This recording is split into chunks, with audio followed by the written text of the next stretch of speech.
Napalm ബോംബാക്രമണത്തിൽ പൊള്ളലേറ്റ ഒരു കൊച്ചു പെൺകുട്ടി തീപിടിച്ച വസ്ത്രങ്ങൾ ഊരിയെറിഞ്ഞ് പൊള്ളിയടർന്ന ദേഹവുമായി സഹായത്തിനായി കൈകൾ ഉയർത്തി അലറിക്കരഞ്ഞുകൊണ്ട് തെരുവിലൂടെ ഓടുന്ന ചിത്രം. വിയറ്റ്നാം യുദ്ധത്തിന്റെ ഭീകരത പറഞ്ഞ ചിത്രം. 9കാരിയായ ഫാൻ തി കിങ് ഫുക് ആയിരുന്നു അന്ന് ട്രാങ് ബാങ് തെരുവിലൂടെ ഓടിയത്.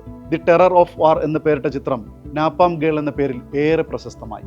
അമേരിക്കൻ വാർത്താ ഏജൻസിയായ അസോസിയേറ്റഡ് പ്രസിന്റെ ഫോട്ടോഗ്രാഫറായിരുന്ന നിക്കുട്ടിന് 1972 പുലിറ്റ്സർ പുരസ്കാരം നേടിക്കൊടുത്ത ചിത്രം. ചരിത്രത്തിന്റെ ഭാഗമായ ചിത്രത്തിന് ഇപ്പോൾ പുതിയ അവകാശം ഉണ്ടായിരിക്കുന്നു. ദ സ്ട്രിങ്ങർ എന്ന ഡോക്യുമെന്ററിയാണ് നാപ്പാം ഗേളിന് പുതിയ അവകാശിയെ പ്രഖ്യാപിച്ചത്. ചിത്രം എടുത്തത് നിക്കുട്ടല്ലെന്നും ഫ്രീലാൻസ് ഫോട്ടോഗ്രാഫറായിരുന്ന ന്യൂയൻ ടാനെയാണെന്നുമാണ് ദി സ്ട്രിങ്ങറിന്റെ അവകാശവാദം. ഡോക്യുമെന്ററി പ്രദർശനത്തിന് ശേഷം നടന്ന വാർത്താ സമ്മേളനത്തിൽ ടാനെയും ഇക്കാര്യം വ്യക്തമാക്കി. 1972 ജൂൺ 8 ആ ഫോട്ടോ എടുത്തത്. NBC വാർത്താ സംഘത്തിനോടൊപ്പം ഡ്രൈവറായാണ് അന്നേ ദിവസം ട്രാങ് ബാങ്കിലെത്തിയത്.